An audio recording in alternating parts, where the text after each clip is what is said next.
दिया के तीरे तीरे शंखमाला कोठा से शंखमाला कोठा रची रची खिड़की लगावे धनुष धरिया से रची रची खिड़की लगावे धनुष धरिया तही तर बैसलन बाबा से अपन बाबा बाबा से अपन बाबा करे लगलन सोचिए विचार धनुष धरिया से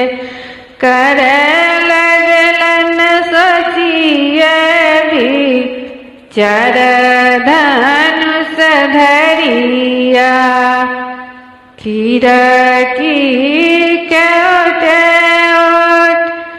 बैसलन अपने पापा बैसलन अपने पापा करे लगलन सोचिए विचार धनुष धरिया से करे लगलन सोचिए विचार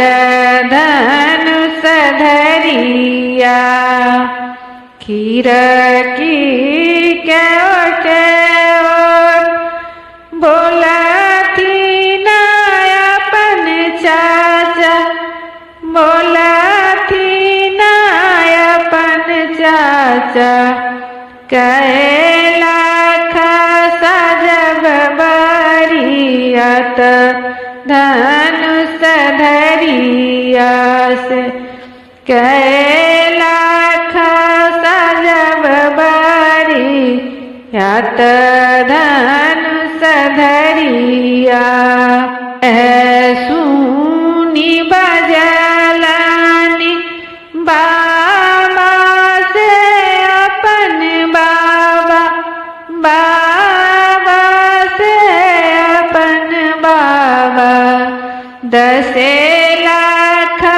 सजब बरियत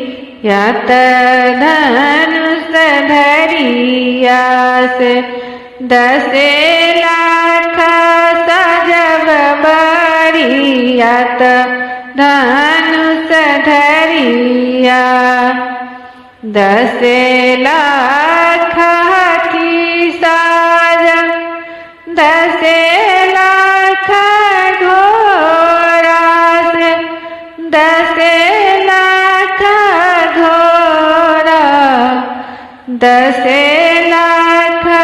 सजब बरियत धनुष धरिया से 10 लाख सजब बरियत धनुष धरिया सुनी बेटिक बाप दिलन पेट कुनिया से दिलन पेट कुनिया देहरी खसल मोर जाई धनुष धरिया से देहरी खसल मोर जाई धनुष धरिया गारल धन बेटी तुहे उखर बाला से तुहे उखर बाला संपत्ति देला बोहाय संपत्ति देला बोहाय धनुष धरिया